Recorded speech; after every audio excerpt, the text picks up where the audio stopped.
Have you ever been in the middle of saying something that truly mattered and someone cuts you off? It happens in meetings, it happens with friends, it even happens with the people you love. And when it does, how do you react? Do you shrink back, smile awkwardly and whisper, "Sorry, go ahead"?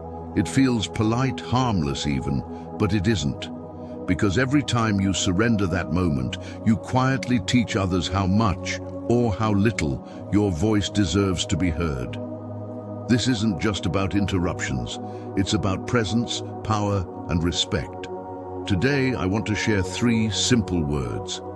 Words that can stop interruptions and command attention. Without anger, without shouting, without ever raising your voice. Because shouting isn't strength, it's a signal that you've lost control of yourself. The Stoics knew this. They believed that mastery over others begins with mastery over your own reactions. As Seneca observed, the way we speak reflects the way we live. Our words are a mirror of our character. So if your words are calm and grounded, your presence will always carry power.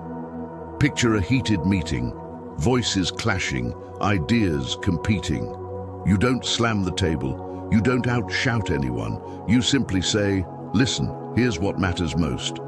The room goes quiet, not because you forced silence, but because the word itself carries authority.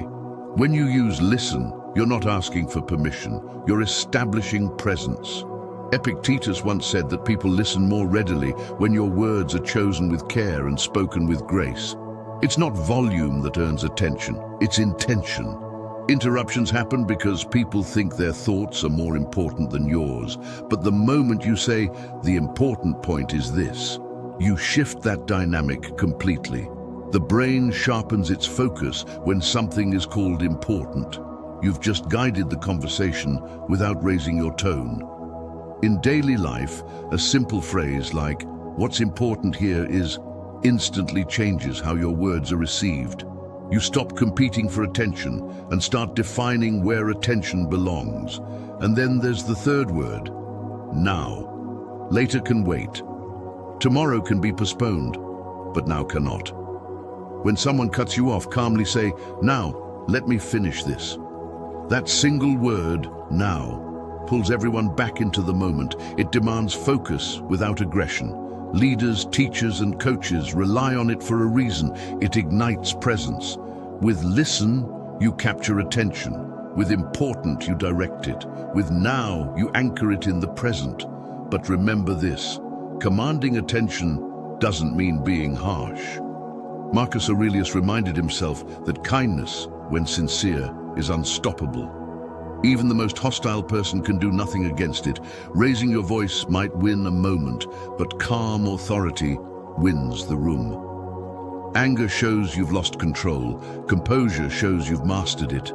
Yet most people sabotage their presence with one tiny word, sorry. You're cut off and you say, "Sorry, go ahead." It feels courteous, but every time you do it, you teach others that their voice matters more than yours. Instead, replace it with, "Listen, there's more." Short, calm, unshakable. You're not apologizing, you're simply continuing confidently. In a meeting, it resets the tone. In relationships, it reminds others that your words are not noise, they're substance. At the heart of Stoicism lies one truth. Speech reveals character. Epictetus taught that it is circumstances which show what men are, and Marcus Aurelius warned, "Don't waste words on what adds nothing."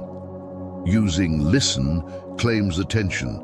Using important defines priority. Using now roots presence.